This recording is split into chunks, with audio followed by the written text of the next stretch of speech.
hemos evaluado la autógrafa sobre la compensación por tiempo de servicios, y si bien hemos evaluado que esta norma que faculta el retiro de fondos de la compensación por tiempo de servicios podría desproteger a los trabajadores frente a contingencias de desempleo, sin embargo, considerando la situación actual en que muchas personas requieren fortalecer sus ingresos económicos para afrontar la emergencia sanitaria, hemos tomado la decisión de no observar la autógrafa aprobada por el Congreso de la República.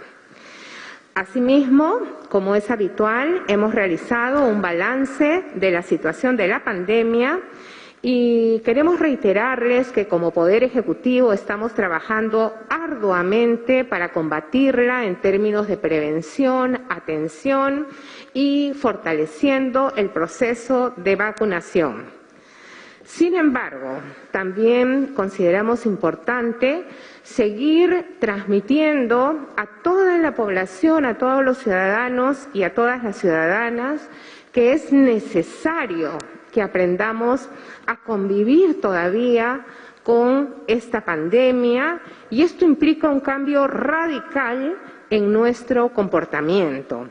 La mayoría de personas nos estamos protegiendo con el uso de mascarillas y estamos protegiendo a los demás guardando las distancias, reuniéndonos, así como ahora, en un lugar ventilado, precisamente para evitar los contagios.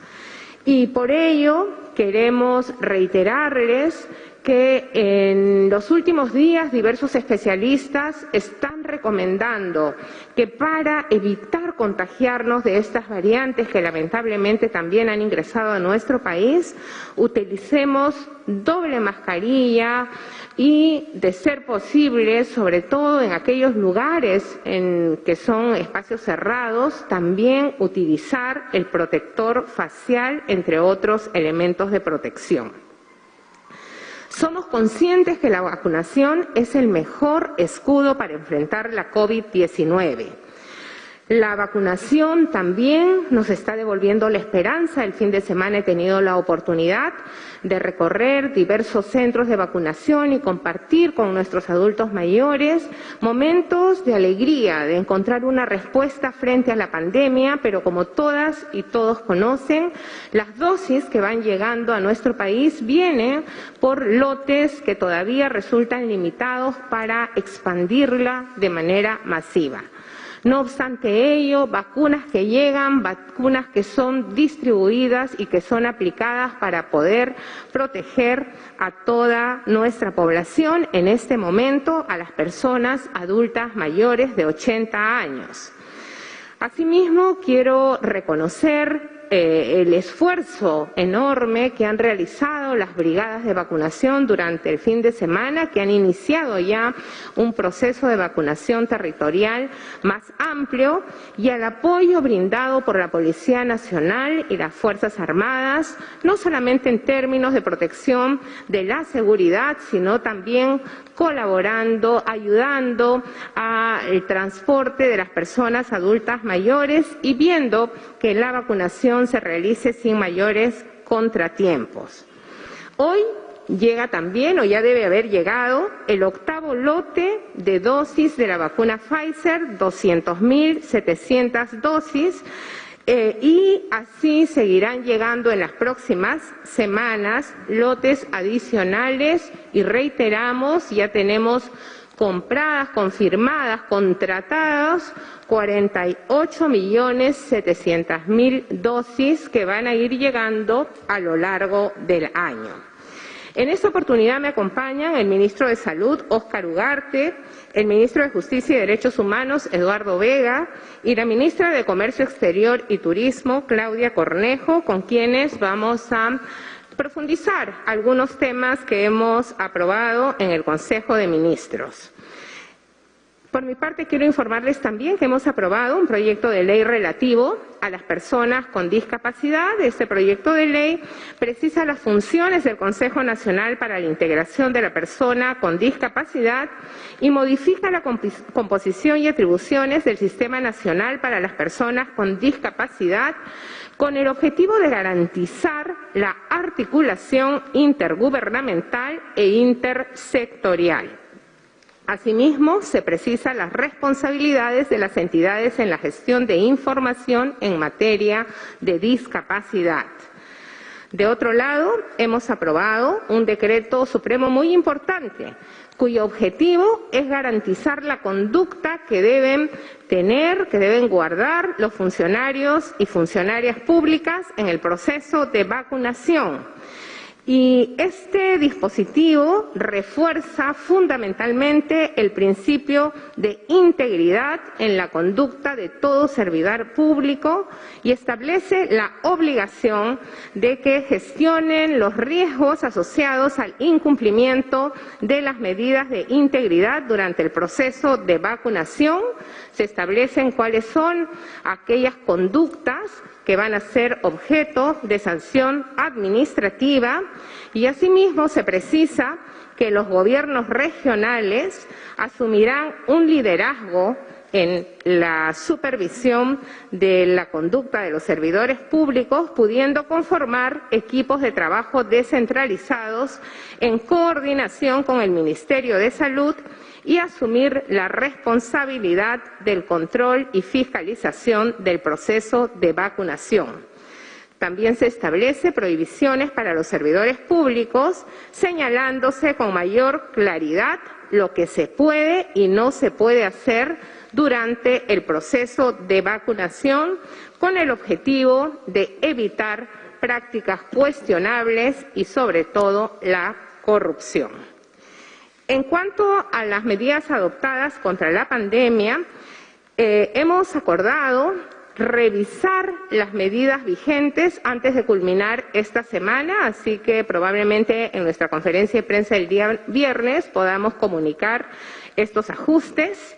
Por lo pronto, anunciamos que hemos acordado declarar que las mascarillas son un bien público y, por tanto, el Poder Ejecutivo adquirirá un importante lote de mascarillas para distribuirlas de manera gratuita, especialmente a las poblaciones vulnerables y, como siempre, fortaleciendo la distribución descentralizada.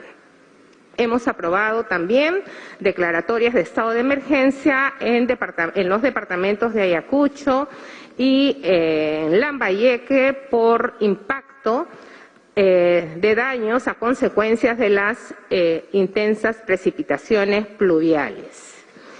El sector justicia aprobó un importante dispositivo para la protección de las personas defensoras de derechos humanos que ha sido informado en el Consejo de Ministros este día. Ustedes saben que la defensa de los derechos humanos es una prioridad en todo Estado democrático de derecho y lo es de manera particular en este gobierno de transición y emergencia. Se encuentra conmigo el ministro de Justicia y Derechos Humanos, quien va a dar cuenta de este mecanismo, así como de algunas resoluciones supremas en materia de extradición. Dos de ellas se tratan del expresidente, el ciudadano peruano Alejandro Toledo Manrique, y la ciudadana francesa Eliane Chantal Karp de Toledo, para ser procesados por el sistema judicial peruano por la presunta comisión del delito de lavado de activos agravado. El ministro de Justicia y Derechos Humanos, Eduardo Vega, nos dará detalles de estas normas. Ministro. Muchas gracias, presidente del Consejo de Ministros. Buenas noches, señores periodistas, señoras periodistas. Efectivamente, el día de hoy se ha abordado un tema delicado como es la situación de los defensores y defensoras de derechos humanos, en su mayoría líderes indígenas que en el último año han sido asesinados como consecuencia de la defensa de sus territorios, de la Amazonía en diversas zonas del país. Solo entre marzo del año pasado y marzo de este año se han producido 7 asesinatos de líderes indígenas, 3 de ellos este año que me gustaría mencionarlos y recordarlos el día de hoy. Jenser Ríos Bonzano, asesinado en Ucayali el 22 de febrero de este año. Erasmo García Grau, también en Ucayali el 25 de febrero de este año. Y hace pocas semanas la señora Estela Casanto, asesinada en Junín el 12 de marzo de este año. Estas personas, estos líderes y lideresas indígenas, han sido asesinados como producto de la expansión del narcotráfico en sus territorios, de las invasiones de sus tierras y, por supuesto, de otras actividades ilegales como la tala ilegal, la madera ilegal e incluso también la trata de personas. El Gobierno, atendiendo esta delicada situación que afrontan los líderes y lideresas indígenas de violencia e inseguridad en sus territorios y contra sus propias vidas, ha decidido el día de hoy promulgar un decreto supremo que crea un mecanismo intersectorial para la protección de las personas defensoras de los derechos humanos. Este era un pedido que se nos había hecho llegar por diversas organizaciones indígenas, por organizaciones de sociedad civil, por organizaciones internacionales también, buscando que el Estado peruano, el Poder Ejecutivo en concreto, pueda brindar una atención y una prevención directa que permita justamente poner a salvo a estas personas. Hemos creado entonces un mecanismo lo más eficientemente posible para, una vez detectadas aquellas señales de amenazas contra dirigentes y lideresas indígenas, se pueda activar un protocolo que permita, ¿no?, en primer lugar, brindar una protección a las personas, brindar sin duda, si el caso lo requiere, algún traslado y, por cierto, también evitar que haya impunidad frente a estas personas que amenazan y asesinan a los dirigentes y líderes indígenas, ¿no? Sabemos muchas veces que este papel, esto que se ha aprobado el día de hoy, tiene que traducirse en acciones inmediatas y ese es el mecanismo que nos compromete a varios ministerios: Ministerio de Justicia, Ministerio de Cultura, Ministerio del Interior, la Policía Nacional, el Ministerio de Agricultura, el Ministerio de la Mujer. Estamos comprometidos en sacar adelante este mecanismo y que efectivamente no haya más muertes de líderes indígenas. El segundo tema, como bien lo ha señalado la presidenta del Consejo de Ministros, el día de hoy se han aprobado 8 extradiciones.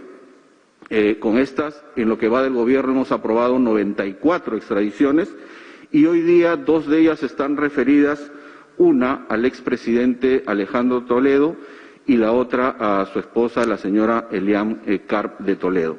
En el caso del expresidente Toledo, este sería el segundo caso de extradición a los Estados Unidos, de solicitud de extradición a los Estados Unidos para ser juzgado en territorio peruano por las autoridades judiciales peruanas. Recordarán ustedes que el primer caso, que ya está en Estados Unidos desde el año 2018, es sobre el caso Odebrecht, y este caso que hoy día se ha aprobado tiene que ver con el caso que es conocido como el caso Ecoteva, y como se ha señalado es un caso que tiene que ver con una acusación de lavado de activos a partir de toda una investigación que llevó el Poder Judicial detectando una ruta del dinero con cuentas offshore en Panamá, en Costa Rica, y que luego vinieron aquí al Perú para hacer compras de inmuebles, de propiedades, y que luego algún otro dinero se volvió a enviar a estos paraísos fiscales. Y las investigaciones detectaron toda esa ruta del dinero y decidieron finalmente, en marzo del año pasado, en marzo del 2020, hacer la solicitud de extradición. Este Gobierno, cumpliendo con el trámite correspondiente, ha habilitado, ha llevado adelante todo el proceso de extradición y hoy día en el Consejo de Ministros se ha aprobado estas 2 solicitudes de extradición que estarán siendo enviadas a la Fiscalía de la Nación para que continúen su trámite correspondiente y sean remitidos a los Estados Unidos. Eso es, Presidenta. Muchas gracias. Y antes de ceder la palabra a la ministra de Comercio Exterior y Turismo, Claudia Cornejo, quien nos va a dar detalles sobre una de las normas aprobadas en materia económica, precisamente un decreto de urgencia que modifica algunas medidas en materia económica y financiera vinculadas al programa Reactiva Perú. También quiero informarles que hoy día hemos aprobado un proyecto de ley con carácter de urgencia y que ha sido remitido al Congreso, que tiene por objetivo precisamente presentar una propuesta alternativa al proyecto de ley de devolución de fondos de FONAVI que fue observada por el Poder Ejecutivo, porque desde nuestra evaluación el proyecto de ley, el autógrafa que remitió el Congreso, no respondía a la esencia de lo que es el FONAVI, ¿no? y tenía algunos aspectos técnicos que superar, así que el día de hoy hemos remitido un proyecto de ley alternativo que esperamos el Congreso pueda evaluar y considerar para que la devolución de fondos a los aportantes del FONAVI se dé en el marco de la ley aprobada hace algunos años y sobre todo la sentencia que emitió al respecto el Tribunal Constitucional. Entonces, a continuación, la ministra de Comercio Exterior y Turismo. Muchas gracias, Premier. Buenas noches.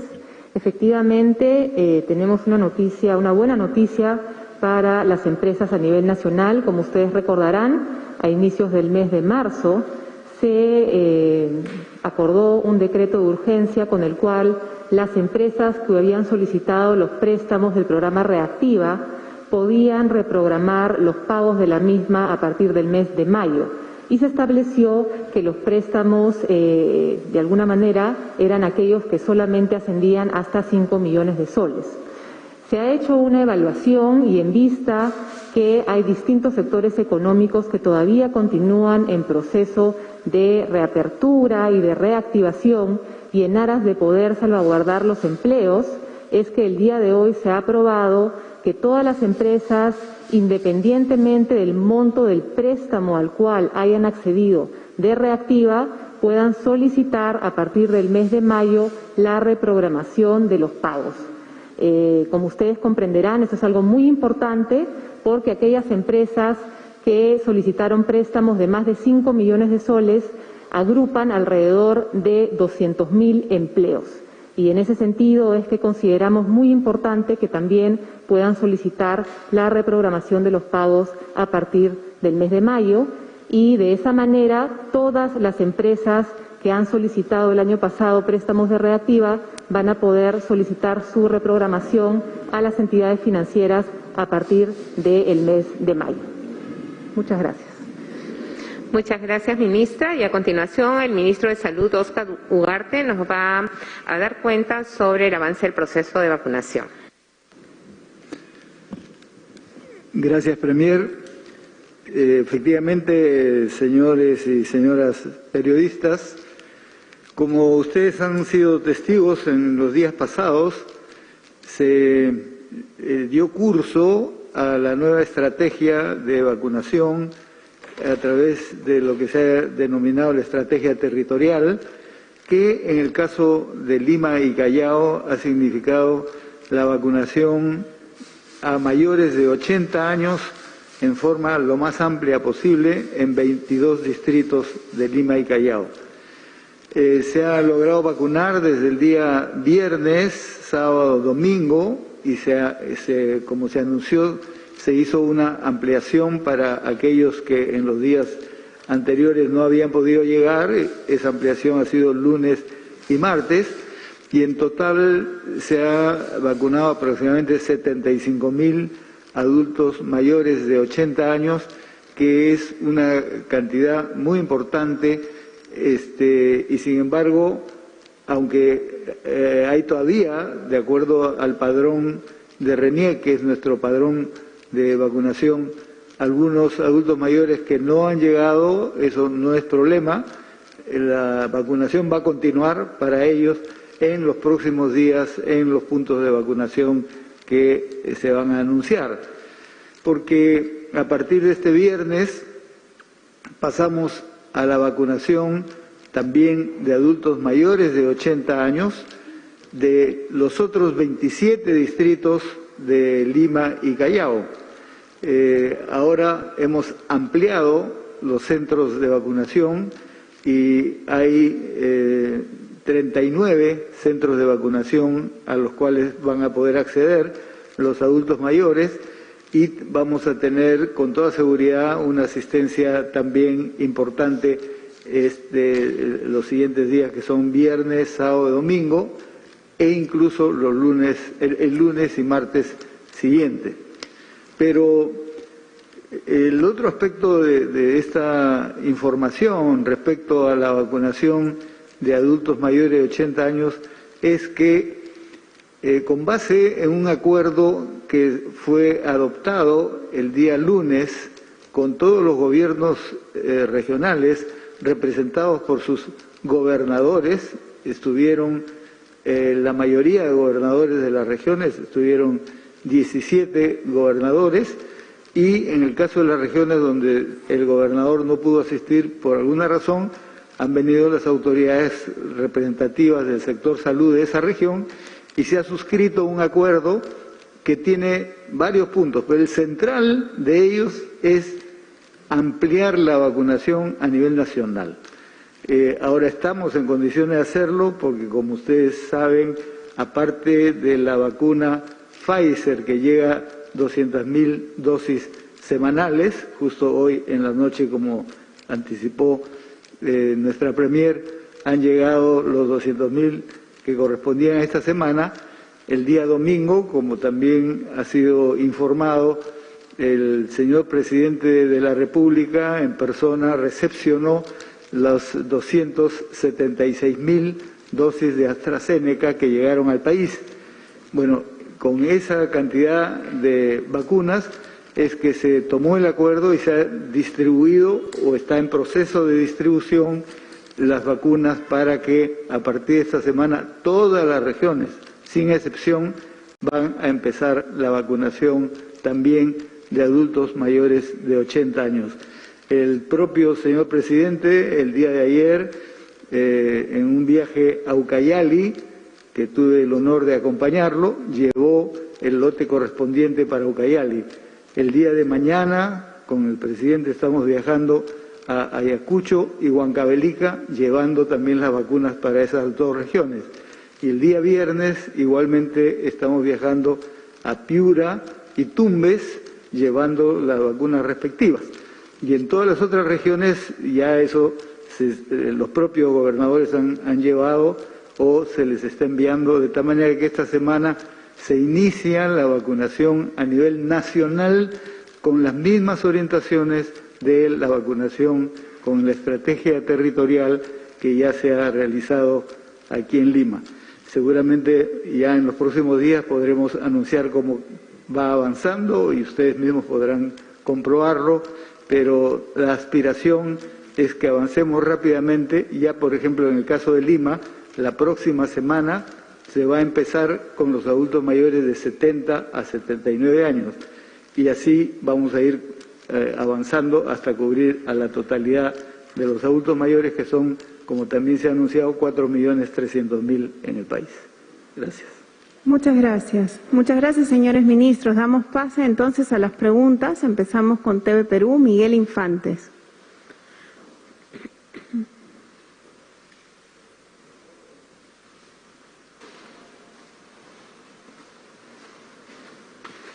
Muy buenas noches, ministros. Dos consultas básicas. Una de ellas, Estados Unidos acaba de subir el nivel de alerta de viajes hacia nuestro país. ¿Qué se ha considerado sobre esta situación? ¿Qué medidas se pueden adoptar al respecto? Y la número dos, solamente se ha, decidido no observar lo de la CTS. ¿Se ha evaluado lo de las AFP hasta el momento? Sí, muchas gracias. El día de hoy hemos tomado una decisión en relación efectivamente a lo de las CTS, que no vamos a observar, y lo de las AFPs todavía estamos dentro del plazo de ley, nos faltan algunas evaluaciones para poder tomar una decisión. Respecto de la alerta de viajes de los Estados Unidos a nuestro país, el ministro de Salud va a contestar. Efectivamente, hemos tomado nota de esta disposición que está en relación al incremento de casos, no solo de nuevos casos de COVID-19, sino además de fallecimientos que se ha producido en las últimas 2 semanas y que demuestra que estamos en el momento más alto de la segunda ola. Cada país tiene obviamente la entera libertad de tomar las disposiciones que crean más convenientes. Por nuestra parte, lo que estamos haciendo es redoblar los esfuerzos para poder enfrentar esta segunda ola. Debemos recordar que esto no está pasando solo en Perú, está pasando principalmente en Brasil, que es donde se ha desarrollado esta variante que ya llegó a Perú y, como ha sido anunciado, es la principal causa de los nuevos casos, pero también se ha extendido a otros países sudamericanos. Es el caso de Argentina, es el caso de Chile, es el caso de Venezuela, Colombia, y por lo tanto es un fenómeno por lo menos subcontinental de incremento de casos. Ya hemos anunciado que se están redoblando los esfuerzos, pero el primero de ellos es continuar con la vacunación para proteger a nuestra población y reducir el impacto de esta variante que tiene, como bien sabemos, una agresividad mucho más alta que las anteriores. Muchas gracias. Es el turno entonces de Grace Mora, de La República. Muy buenas noches.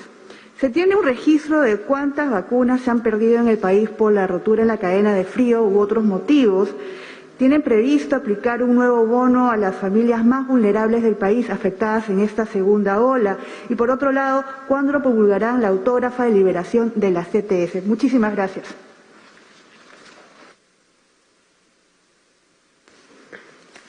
Sí. En relación al registro de algunas vacunas que o se hubieran deteriorado o perdido, cada entidad responsable hace un reporte, pero nosotros, recordemos, desde el Poder Ejecutivo,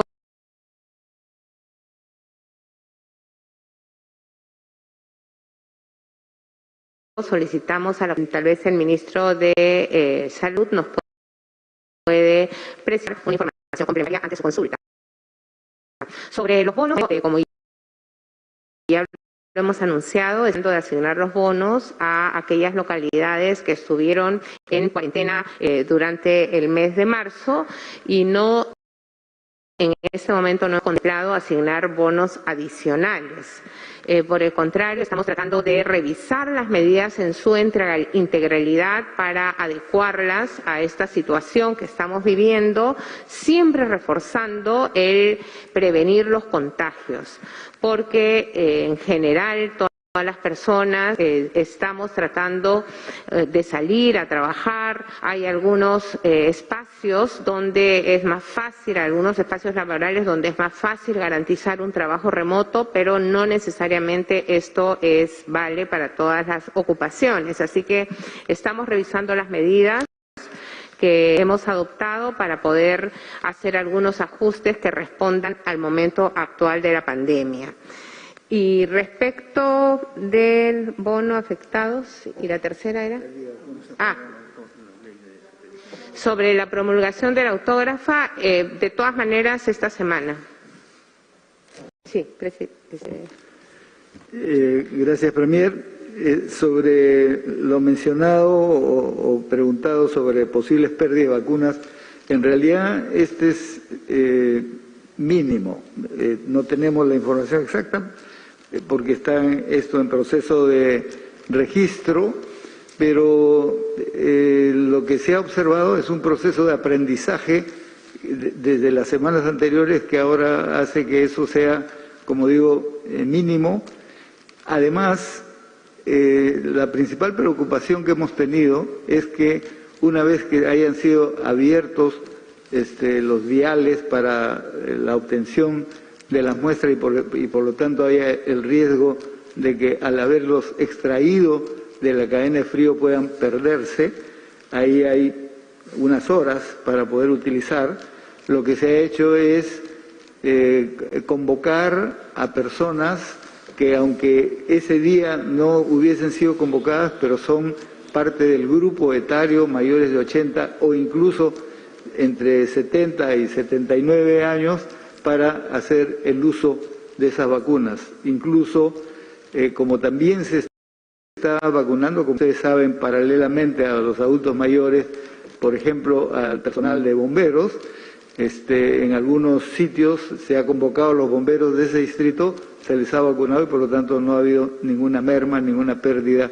por ese objetivo. He hecho, por lo tanto, un uso máximo de las vacunas que tenemos. Muchas gracias. Es el turno de Exitosa con César Zúñiga. Ministro, buenas noches.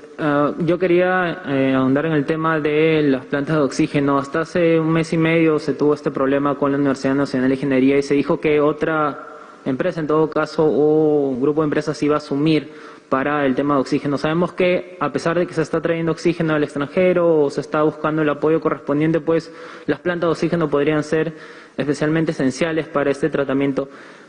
A este momento, ¿ya se han creado más plantas de oxígeno o en realidad todavía está viendo este tema porque se anunció en un principio, creo que Legado iba a asumir esta construcción? Bueno, no se dio mayores detalles hasta el momento.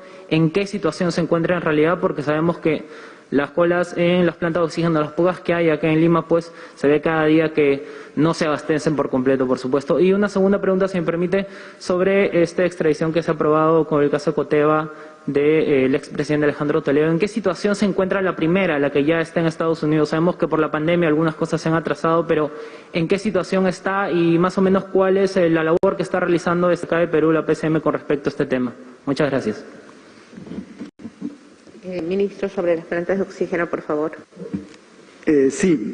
Como efectivamente se ha informado con anterioridad, hay tres estrategias respecto al oxígeno. Uno, la compra de oxígeno líquido y se están recibiendo donaciones.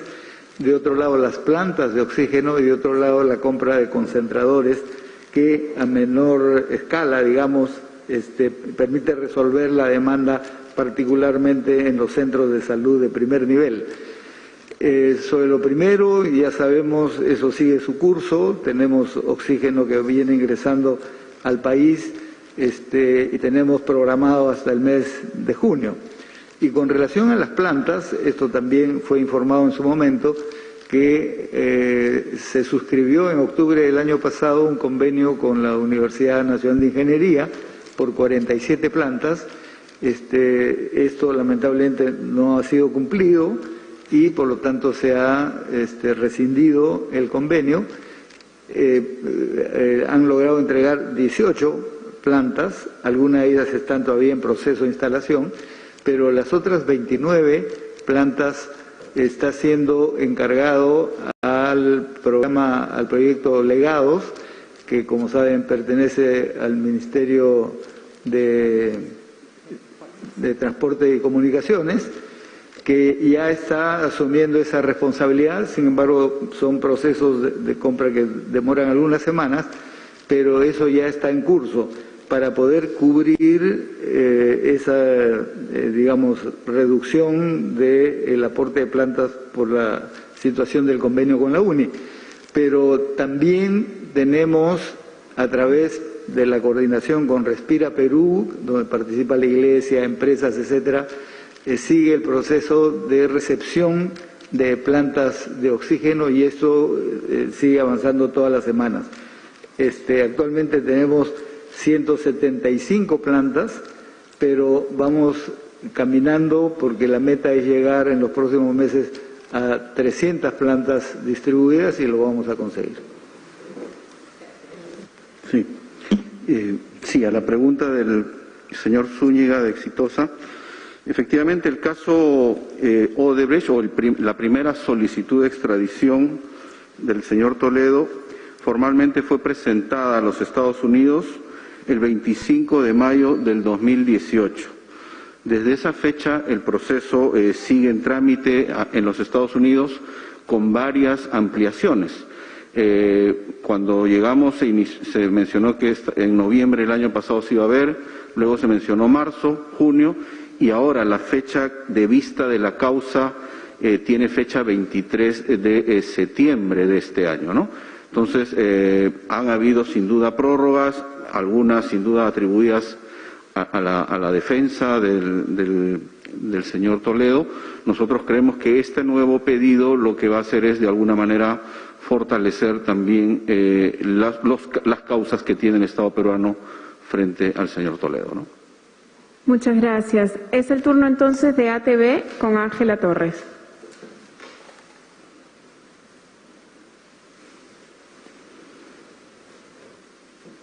Buenas noches. Sobre justo el caso del pedido de extradición, ¿cuándo se podría tener alguna noticia por parte del gobierno de Estados Unidos sobre este segundo pedido?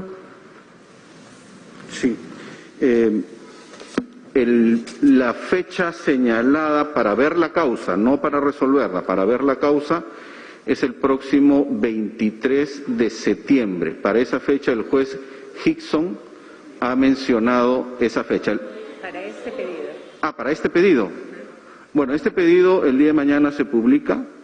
Según el procedimiento, se remite a la Fiscalía de la Nación. Hay una traducción que se debe realizar y una vez producida la traducción del expediente se remite a los Estados Unidos el pedido. Yo calculo que eso tomará algunas semanas, quizás un mes, mes y medio, ¿no? Muchas gracias. Es el turno de RPP con Anelis Martínez.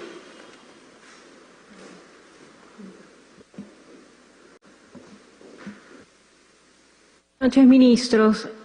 Para el ministro de Salud, Oscar Huarte, buenas noches. La semana pasada conversaba con usted antes de que tuviera esta reunión respecto con los gobernadores regionales. Me comentó que la vacunación para los adultos mayores no llegaba del todo porque no estaba garantizada la cadena de frío. Hoy por hoy que usted comenta durante esta semana que va a empezar esta vacunación, ¿ya se tiene garantizada esta cadena de frío?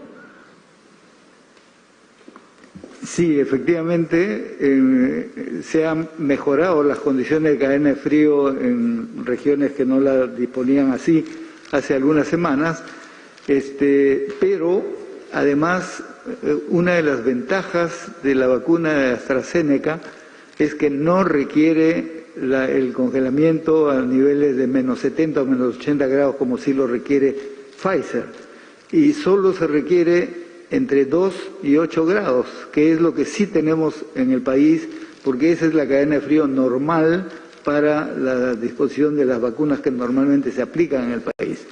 Es por esa razón que hemos podido distribuir y estamos completando la distribución en estos días a todo el país, para que inmediatamente las regiones, las autoridades correspondientes inicien el proceso de vacunación. Y esto lo vamos a continuar en los próximos meses hasta cubrir la totalidad de la población objetivo. Esas han sido todas las preguntas. Doy paso a la Premier para un mensaje final. Sí, muchas gracias. Queremos recordar a nuestras personas adultas mayores y sus familiares para que los ayuden a consultar en la página web pongoelhombro.gov.pe el día, hora y lugar de su vacunación. Continuamos este fin de semana, desde el viernes, sábado y domingo, vacunando a las personas adultas mayores de 80 años. Les pedimos, por favor, que si por alguna razón no pudieron ir la semana pasada quienes estaban programadas, no vayan el viernes, sábado, domingo, sino el lunes y martes. Los lunes y martes hemos reservado esos días para las personas que por cualquier motivo se rezagaron y no pudieron llegar a su turno la semana pasada o no pueden llegar a su turno esta semana. Les pedimos tratar de respetar estos días para que todo salga ordenado y podamos vacunar a todas las personas sin aglomeraciones y cuidando todos de nuestra salud. Entonces, viernes, sábado, domingo, a las personas que al ingresar a la web están programadas. Alguien no fue programada y se preocupa, pues va el lunes o el martes. El lunes o martes, personas rezagadas y personas que tengan algún caso especial, ¿no? ¿no? No tienen un documento de identidad, lo perdieron, en fin, pero pueden acreditar con algún otro documento que son mayores de 80 años. Buscamos el centro de vacunación más cercano a nuestro domicilio, que está publicado también en la plataforma de información pongoelhombro.gov.pe. También recordamos que tenemos una plataforma digital única de denuncias al ciudadano en denuncias.servicios.gov.pe, donde pueden registrar cualquier caso de vacunación irregular. Les pedimos también no hacer caso a las noticias falsas que salen. El fin de semana anterior hemos visto casos de denuncias que decían, o convocatorias que decían, están vacunando a todos los mayores de 60, y esto ocasiona un alboroto. No es el momento. Vamos a vacunar a todas las personas adultas mayores. Empezamos por nuestros mayores de 80, ya la próxima semana anunciaremos los mayores de entre 70 y 79 y así sucesivamente, pero tenemos que respetar nuestros turnos. Les agradecemos mucho por su comprensión. Sigamos cuidándonos, no descuidemos nuestra protección personal, usemos doble mascarilla, cubriendo, acuérdense, nariz, boca y barbilla, utilicemos constante lavado de manos, alcohol gel, y tratemos, por favor, en la medida de lo posible, no estar en lugares donde se produzcan aglomeraciones.